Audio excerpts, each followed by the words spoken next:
What's up everyone, Joseph here. In this video, we're going to take a look at the grammar that is on page 79 of the book. That's page 79 on Unit 12. Past continuous versus simple past. Of book 2, of course. So, what is past continuous? Before we see that, let's remember what present continuous is. We know that present continuous describes an action happening in the moment, right? For example, I'm watching TV. We are drinking coffee as usual. I am practicing every day, 3 times a day. So it's used to describe some actions that are happening in the moment or in the period of time that you mentioned, um, but always in the present. So the past continuous is similar, but with actions in the past. So it's a tense that is used to describe an action that was happening continuously in the past. So it's similar to present continuous, but for past situations. For example, at 3, Melanie was watching TV. We were drinking coffee as usual. I was practicing every day, 3 times a day. As you can see, these are similar to the sentences we have here with the present continuous, but we are using here the past continuous. Notice that the difference is the verb be. Here we're using the verb be in the past form. Here we're using the verb be in the present form. So the structure for past continuous, the positive form. Subject, past of be, the gerund of the verb plus the complement. Yes, we're still using the gerund of the verb. He was driving to work. I was writing a letter at 8 o'clock. The subject, the past of the verb be, the gerund, and the complement. The negative form, subject, past of be, not, gerund of the verb, and the complement. We weren't having lunch at 12. The subject, the past of be, not, having, the gerund of the verb, lunch at 12, the complement.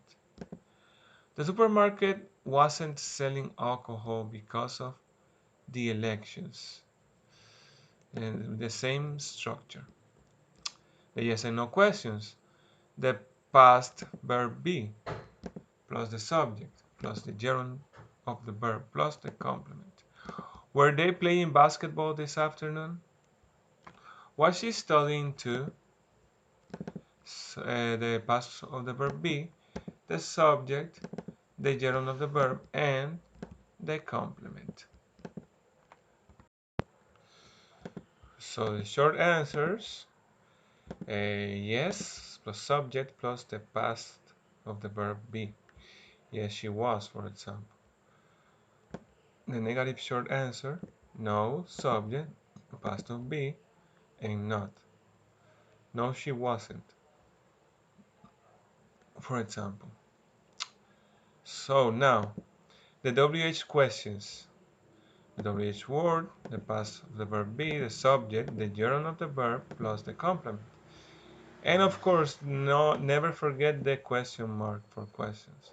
Question mark here, and question mark here. So, what was he thinking? WH word, the past of the verb be, the subject, and the gerund, and the question mark. And here we have a complement. So remember that we use the simple past to describe an action that happened in the past, but we describe it in a non-continuous way and with the past continuous as an action that was in progress in the past. So the simple past structure. Subject, the past form of the verb, and complement. We know this structure. We have seen it a lot of times. The subject, the past form of the verb, and the complement. So, Now we're going to take a look at the use of the past continuous and the simple past together. So, the past continuous is often used with the simple past. So both actions happen at the same time, but one action, the past continuous action, started earlier and was in progress when the other action, the action representing the simple past, happened.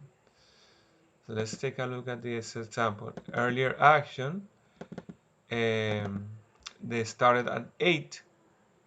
What happened? What was happening at 8, or what started at 8 is the right thing to say. I was eating. Okay, I started eating at 8, and I was eating in this period, right? Now, what happens at 8:10 at a later action? Later action, this action interrupts the first action. This action was ongoing, right? Started at 8 and was happening in this period until a later action interrupts the first action when the phone rang. I was eating when the phone rang. This action started and was continuing, and then another action stops the first action. Or not stops, it's like interrupts, but it doesn't always stop the action. It doesn't always stop the action. Because, for example, I was eating when the phone rang.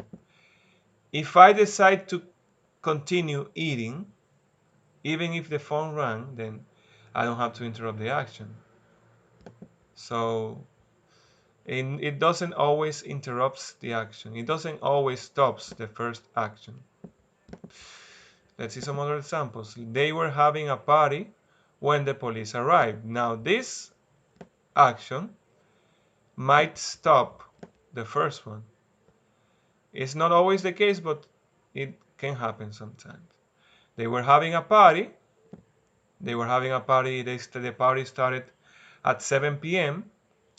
and the police arrived at 11 p.m., for example, interrupting the first activity that was ongoing from 7 until 11 when the police arrived. We were watching the game, but they cut the electricity. Now this action does stops this action. We were watching the game, but they cut the electricity. We were watching the game, we started at 8, and at 10 p.m. they cut the electricity. So this action was happening for a period of time, and this action stopped it or interrupted. As you can see, the structure here is the one we explained. They were having a party. The structure of the past continuous. When the police arrived, the structure of the simple past. The children were doing their homework when I got home. Now this action doesn't have to interrupt this one. So as you can see, it doesn't always interrupt or stops the action. It just happened while the other action was ongoing. So we can use when to refer to a point in time and the ongoing situation. What do we mean with this? We can use when to refer to a point in time. For example, this is a point in time. My father interrupted the meeting. It interrupted the meeting at a specific moment, a specific point in time. We are using when here to refer to the specific moment in time, right? And here we are using when to refer to the ongoing situation. When we were having fun, my father interrupted the meeting. We were having fun. As you can see, we are not using when here. We're using when here. We were having fun when my father interrupted the meeting. You can use one, one or the other. Um, and if we use when at the beginning, then we have to use the comma, as you can see here. But here we don't have to use the comma because when is uh, later. As you can see, this is a clause, another clause. It's a clause, we already saw this topic. Um, well, I'm going to link that topic here, the clauses with when. But you can only use while for the ongoing situation or for a period of time. So notice that I say a period of time. Here we are referring to a point in time, to a specific moment in time. And here we are referring to a period of time. Let's see this with these examples. While we were having fun, this is an ongoing situation, my father interrupted the meeting. So while we were having fun, comma, my father interrupted the meeting. So you were sleeping, ongoing situation, right? You were sleeping while the earthquake happened. Now this here is not a point in time. It's not a specific moment in time. This is a period of time. What period of time am I talking about here? Well, uh, from when the earthquake started until its end. This is a period of time. It can be 1 minute, 30 seconds. A period of time is not one specific moment. It's not a specific second, minute, or hour. It's a period of time while the earthquake happened. So let's see. While you were sleeping, an ongoing situation, and also a specific moment in time too. As you can see, we can use while. While is used for a specific moment in time, and the ongoing situation is also a specific moment in time. So the proper definition for a specific period, for a period of time, can be an ongoing situation or another description of a period of time. While you were sleeping, the earthquake happened. So note, remember to use comma if you use when or while at the beginning. When or while I was waiting in line, it started to rain.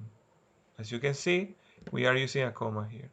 It started to rain when I was waiting in line. Here we're not using a comma because while or when are at the end. This clause is at the end. So you can also use other words to talk about the specific moment. For example, we can use but, until, and some other words that I'm not going to mention in this video because it can get long. So let's see. I was driving home, but I gotta have a flat tire. Instead of when, we are using but here. We can also use but to talk about the specific moment in time. So we use a comma before but and never use it at the beginning of these types of sentences. As you can see, I was driving home, comma, but I got a flat tire. So if we use but, we have to use a comma before but. And never use but at the beginning. Because, as you know, but is a contradiction. So we have to contradict the first clause. I was doing my homework until they visited me. Another, this is similar to when, similar to the use of when. I was doing my homework until they visited me. He was robbing people until police saw his face and caught him. So this is the end of the video. I will see you on the next one.